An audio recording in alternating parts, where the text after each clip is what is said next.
بيقول لك واحد حرامي كان داخل يسرق شقه، فهو داخل كده لقى ست عجوز صاحيه، فراح بص لها قال لها: ست عجوزه انت ايه اللي مصحيك لحد دلوقتي؟ فهي شكت ان هو حرامي، فقالت له: يا ابني والله انت شكلك ابن حلال وطيب، بص انا عندي فلوس كتير ومجوهرات كتير حلال عليك، بس قبل ما اديهم لك بس انا سهرانه كده عشان حلمت بكابوس وعايزاك تفسر لي حلم. فالحرامي قال لك: ده لو شكلها خرفانه فانا افسر لها الحلم وايه عشان تنام واخد الحاجه بتاعتي وامشي. فقالت له: بص يا ابن الحلال، انا قبل ما اقوم انا حلمت ان انا كنت ماشي على طريق ولقيت نفسي مره واحده على كوبري وبقع من الكوبري وعمال اقول: الحقني يا عبود، الحقني يا عبود.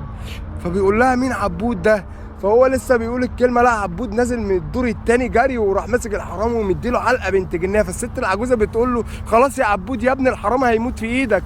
فقال له: اضرب يا عبود، انا استاهل وانا جاي اسرق ولا جاي افسر احلام؟